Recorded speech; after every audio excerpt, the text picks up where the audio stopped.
એકવાર બનાવી આખું વરસ સુધી સ્ટોર કરી શકાય એવો ટેસ્ટી છાશનો મસાલો. ન્યુટ્રિશનથી ભરપૂર એવો તો આપણે ફુદીનો, લીલા ધાણા અને મીઠા લીમડાના પાન વાપરી અને આ મસાલો બનાવીશું એટલે તમારી મસાલા છાશ છે. જો તમે રેસ્ટોરન્ટમાં કે બહારથી મસાલો લાવી બનાવતા હોય તો એ ભૂલી જશો, એટલો ટેસ્ટી એવો બને છે. તો આખા ઉનાળામાં ઠંડી ઠંડી છાશ જો તમે આ મસાલા સાથે પી લીધી તો રોજ તમે પીશો. આ મસાલો એટલો ટેસ્ટી છે કે તમારે જો પાણીપુરીનું પાણી બનાવવું હોય તો એમાં પણ આ મસાલો વાપરી શકો. સાથે કોઈ પણ ફ્રૂટ કે સેલેડ બનાવો એના પર પણ આ મસાલો તમે છાંટી અને ખાઈ શકો. તો મલ્ટીપર્પઝ છાશનો મસાલો કે રેગ્યુલર તમે એને ચાટ મસાલાની જેમ પણ વાપરી શકો. હેલો ફ્રેન્ડ્સ, તમારું સ્વાગત છે મારા કિચનમાં. આજે આપણે બનાવીશું મસાલા છાશ સાથે છાશનો મસાલો. તો આ રેસીપીથી તમે 350થી 400 ગ્રામ જેટલો આ મસાલો બનાવી શકશો. તો તમારે કોઈના માટે બનાવવો હોય કે ઘરે જે રીતે ખવાતો હોય એ રીતે માપ લઈને તમે વધુ ઓછો પણ બનાવી શકો. સૌથી પહેલાં ફુદીનો, મોટો પૂળો મેં ફુદીનોનો લીધો હતો, તો વધારે ફુદીનો એટલો વધારે ફ્લેવર. સાથે મીઠા લીમડાના પાન અને લીલા ધાણા. તો એકદમ સારી રીતે મીઠા લીમડાના પાન અને ફુદીનાના પાન અને લીલા ધાણાને ધોઈ લેવાના છે. તો ફુદીનાના પાનને મેં પહેલેથી ધોઈ ચારણીમાં નિતારી દીધા. લગભગ 12થી 15 જેટલી મીઠા લીમડાની ડાળખીઓમાંથી પાંદડા મેં અલગ કર્યા અને પછી એકદમ સારી રીતે ધોઈ અને ચારણીમાં એને નિતારી દઈશું. તો આ રીતે હું એને ચારણીમાં નિતારી દઈશ.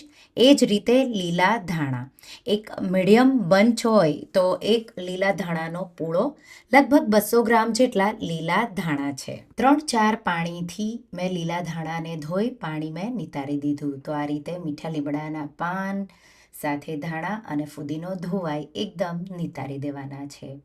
નિતારી તમારે આ રીતે કોઈ પાતળું કપડું લેવાનું છે, એના પર ફુદીનાના પાન આ રીતે ફેલાવી દેવાના.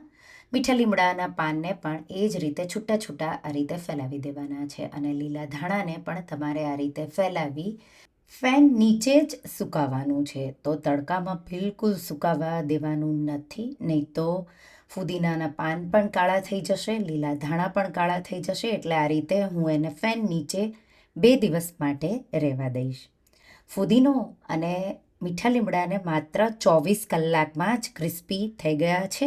લીલા ધાણા ડિપેન્ડ તમે કેટલા નાના મોટા ડાળખા રાખ્યા એ પ્રમાણે 1થી 2 દિવસ જેવું લાગશે. તો ઘરમાં જ સુકવવાનું છે, એ ખાસ ધ્યાન રાખવાનું છે.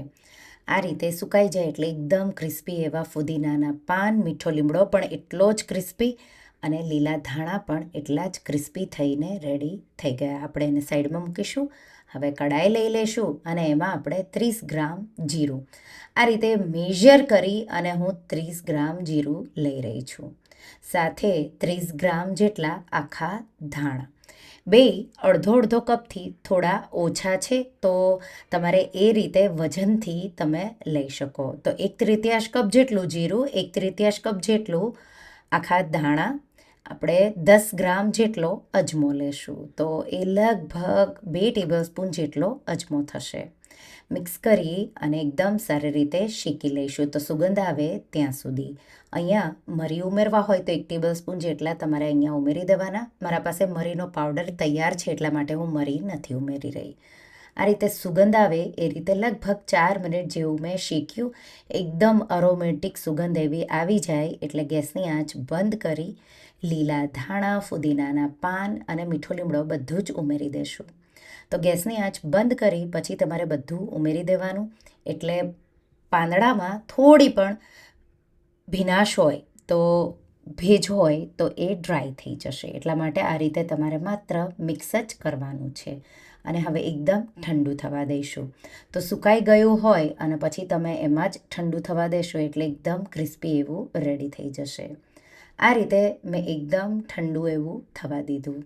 તો મેં ચેનલ પર પહેલાં પણ છાશનો મસાલો આ રીતે શેર કર્યો છે, પણ આ છાશનો મસાલો પહેલાં કરતાં પણ ટેસ્ટી એવો બનેલો છે. તો મેઇન ઇન્ગ્રેડિયન્ટ્સ છે ફુદીનાના પાન અને મીઠો લીમડો. એનાથી બહુ સારો એવો ટેસ્ટ આવે છે.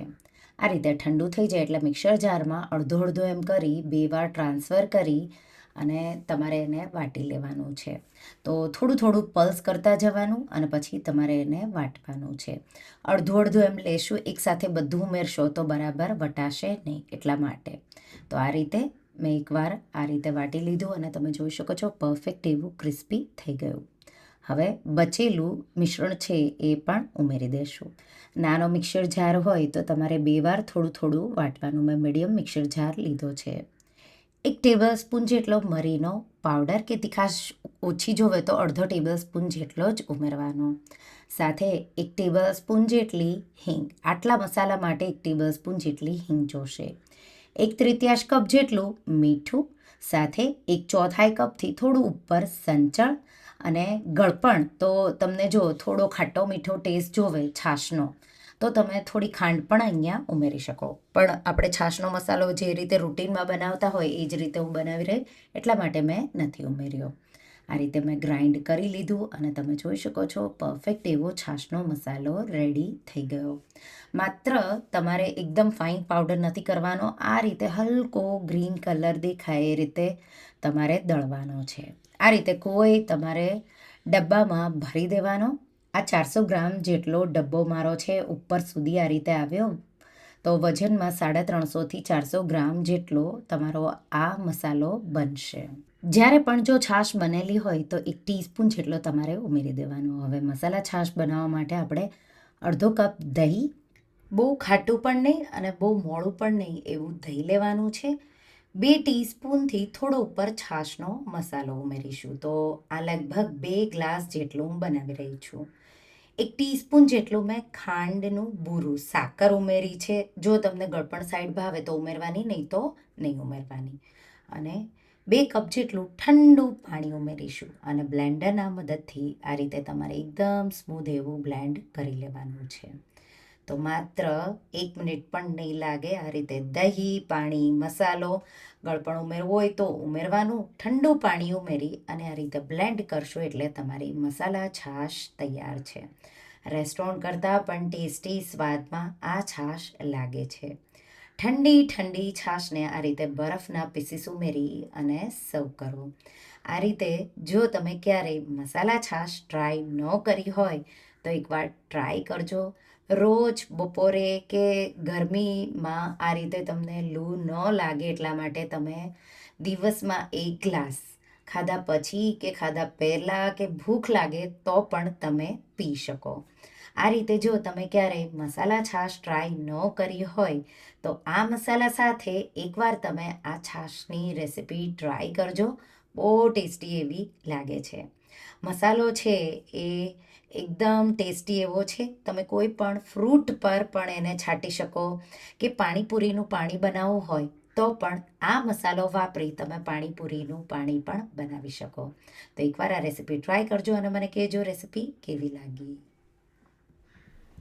તો તમને આ રેસિપી કેવી લાગી મને કમેન્ટમાં જરૂરથી જણાવજો. અને હા, જો રેસિપી ગમી હોય તો વિડીયોને લાઈક કરજો, શેર કરજો અને મારા ચેનલને સબસ્ક્રાઈબ કરજો. અને આવી જ નવી રેસિપીઓ માટે તમે બેલ આઇકોન બટનને પ્રેસ કરજો. Thank you for watching.